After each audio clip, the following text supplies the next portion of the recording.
우리 하나님 말씀 다 함께 보시겠습니다. 요한계시록 22장 20절입니다.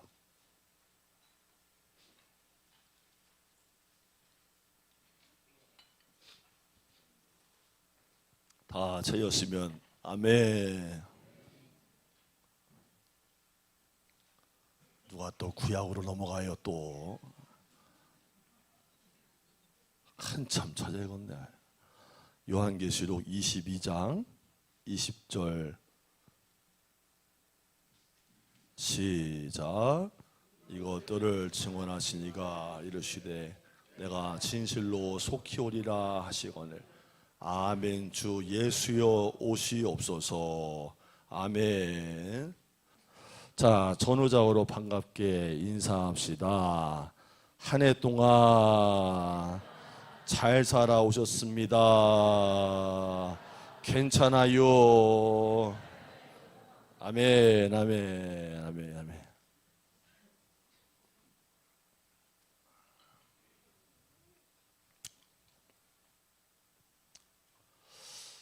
우리나라 선교 초기에 충청도의 어느 교회에 제족이라는 별명을 가진 집사님이 계셨어요.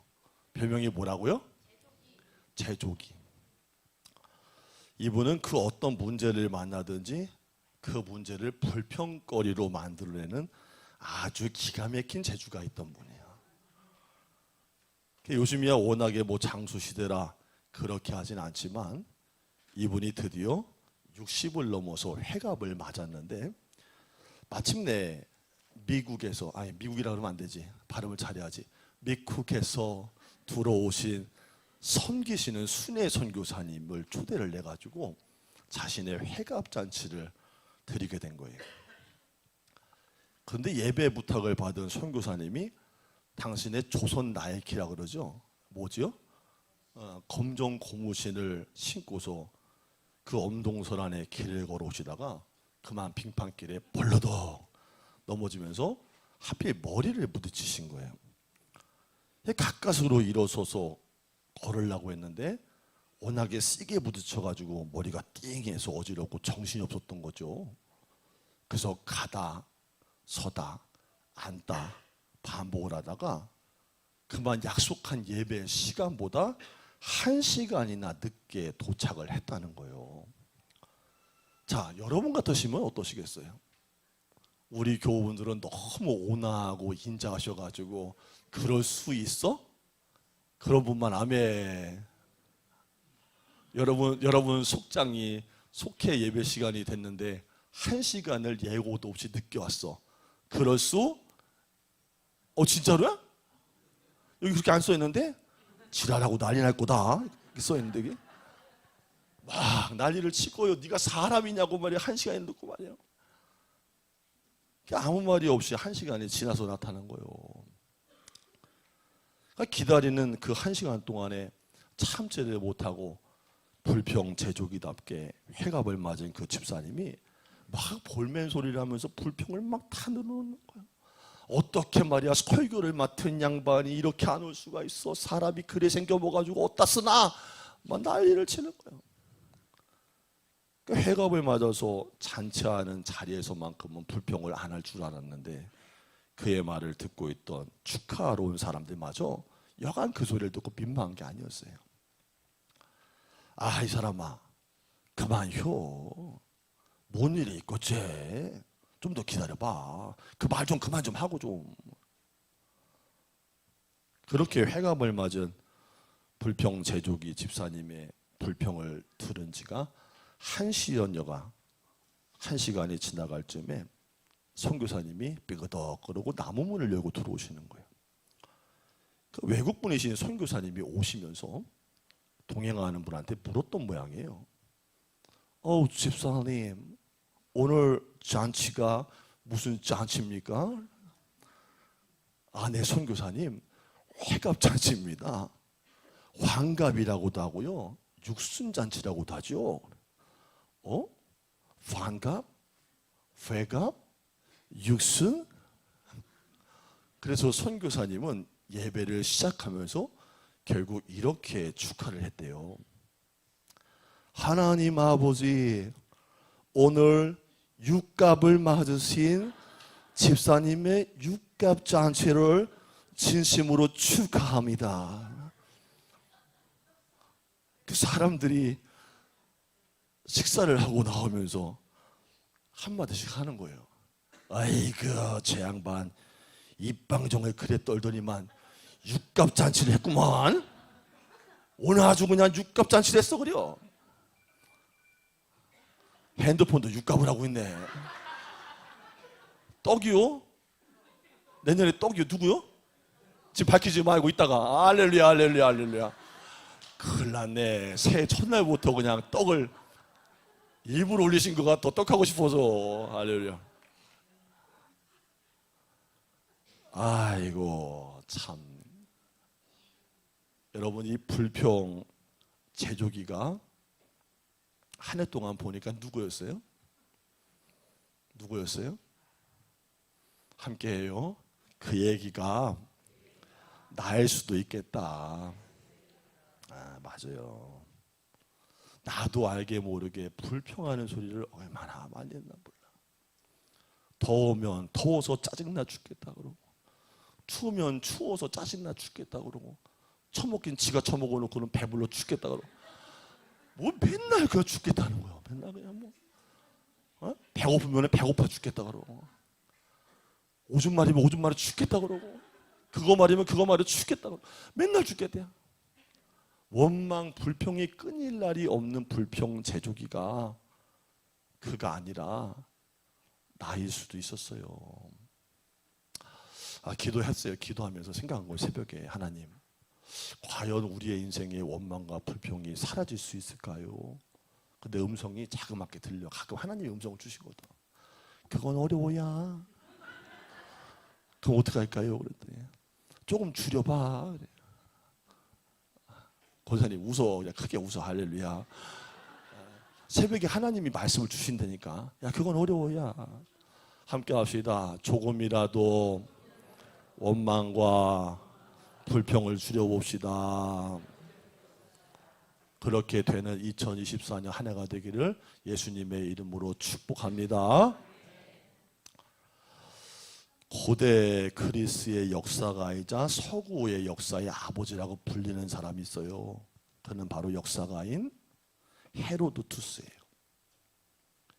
그의 기록에 의하면은 애굽의 부자들의 사교 모임은 그야말로 쾌락과 향락의 끝이었다고 합니다. 당시에 옆에서 보조하던 사환들이 사람 모습하고 아주 흡사하게 나무를 조각을 해가지고 색칠한 그 나무 인형을, 그 시체예요, 시체. 나무 인형 시체를 관에다가 넣어두고서 그걸 들고 손님 주위로, 흥청망청한 사람들 주위로 다니면서 이렇게 말했다는 거예요. 이걸 보세요. 그리고 계속 마시고 즐거워하세요. 당신들도 죽습니다. 그리고 이렇게 될 겁니다.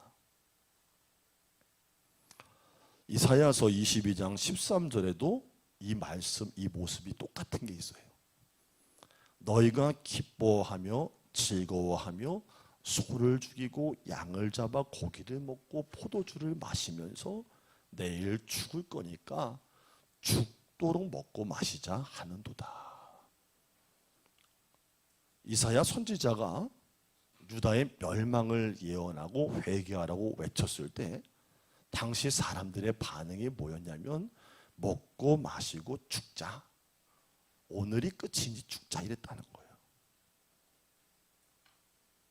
여러분, 사도 바울 시대에는요, 데살로니가 교인들 사이에 잘못된 종말 사상이 만연되어 있었대요. 그러니까 내일이 마지막인데 뭐 종말이 올 건데 뭐 이라는 거를 게을리한 거예요. 그러자 바울이 그들에게 단호하게 데살로니가 후서 3장 10절에 이렇게 말했대요. 누구든지 일하기를 싫어하거든 먹지도 말게 해라. 종말에 대한 잘못된 태도는 2000년의 기독교 역사에서 끊임없이 교회를 어지럽혔어요. 근데 바울은 종말을 종말론적 징조를 두 가지를 이야기해요. 하나는 마지막 때가 정말 다가오면 많은 배교가 일어날 것이라는 거예요. 여러분, 배교의 뜻이 뭐죠? 아시는 분? 신년 주일날 특송시켜 드릴게요. 알아도 대답을 안 할 거예요, 이 정도면. 믿었던 사람들이 신앙을 버리고 떠나는 거예요. 예수 그리스도를 부인하고 믿음의 길을 포기하는 거예요. 이거는 물론 큰 의미에서 배교예요. 근데 오늘날 코로나 이후를 지나면서 교회와 성도들에게 나타나는 배교의 징후가 있습니다. 점점 육적이 됩니다.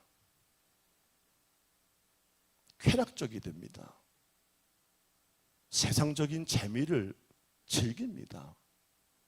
그러면서 하나님께 예배를 드리고 영적으로 살거나 말씀과 기도와 찬양의 삶을 살지 않는 성도가 점점 늘어나서 몸은 교회에 와서 앉아있는데 영은 다 죽어버린 시체들이 얼마나 많은지 모른다는 거예요.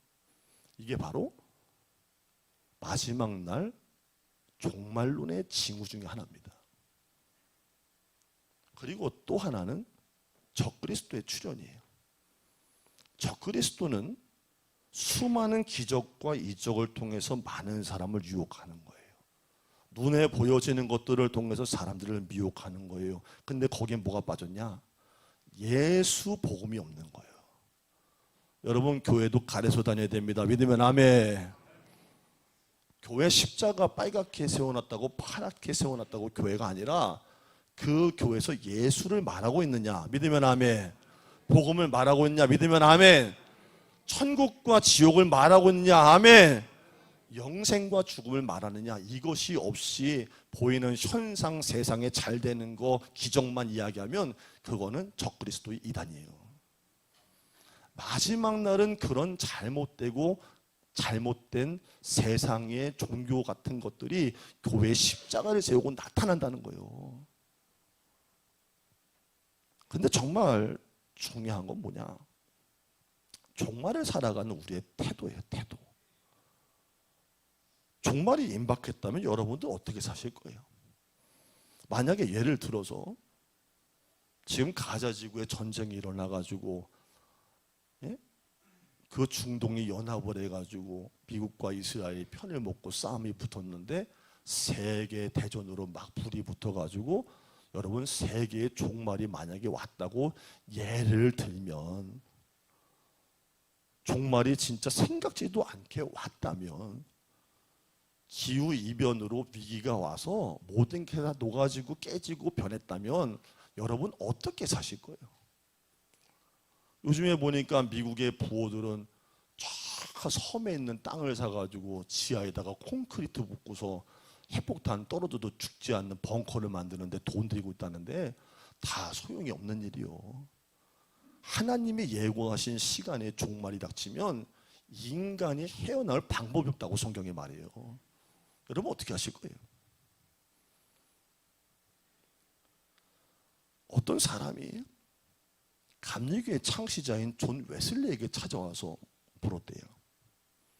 오늘 밤 12시에 죽는 것이 확실하다면 선생님은 하루 동안 무엇을 하시겠습니까? 그때 거기에 이렇게 웨슬리가 담담히 대답을 했대요. 어제처럼 설교를 준비하고 교인들을 만나겠습니다. 그리고 다른 날보다 30분 일찍 잠자리에 들겠습니다. 준비된 사람은 더 이상 뭔가를 준비할 것이 없어요. 내일 종말이 찾아온다 할지라도 함께 합시다. 내 인생에, 이 세상에 종말이 온다 할지라도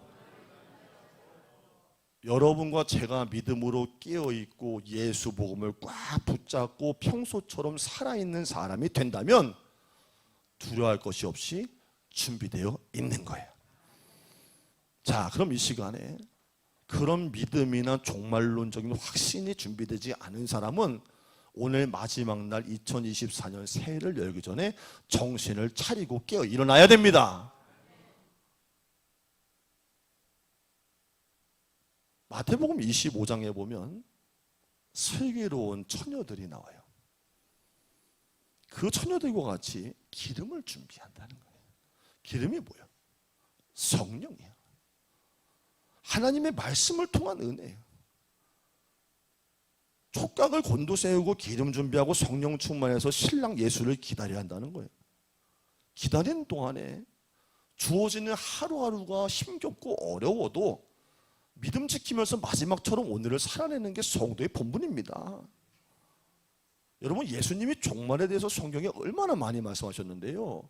오늘날 교회를 다니고 있는 성도들도 종말 얘기하면 듣질 않아요. 내 얘기가 아닌 거예요. 근데 예수님 얼마나 많이 말했는데, 종말 얘기를, 마지막 날 얘기를. 근데 그날에 대해서 뭐라고 말씀해요? 그날은 아무도 모른다는 거예요. 오직 누구만 하신다? 누구만 하신다? 누가 또 이장님만 하신대. 정신 차리고. 이게 쓸데없는 얘기를 이렇게 하지. 할렐루야, 할렐루야. 함께 합시다. 오직 아버지만 아시느니라. 바로 이게 종말을 살아가는 성도의 올바른 태도예요. 영의 주파수를 맞춰야 돼요. 안테나를 세워야 돼요. 깨어 있어야 돼요. 언제 주님이 다시 오셔도 문제가 되지 않게 깨어 있어야 되는 거예요.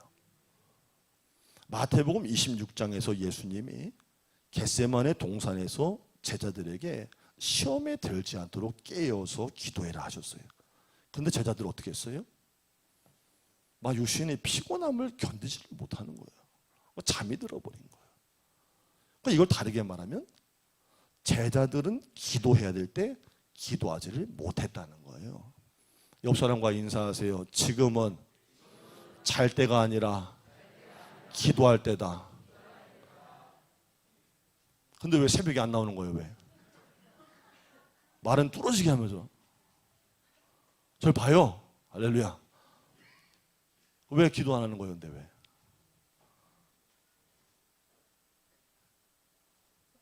깨어있지 못했던 제자들은 예수님이 잡히시자 모두 도망치고 말았어요. 멀리서 예수님을 뒤따라간 베드로는 자신의 정체가 드러나자 너도 예수 사람이지? 예수님을 난 몰라 부인했다는 거예요.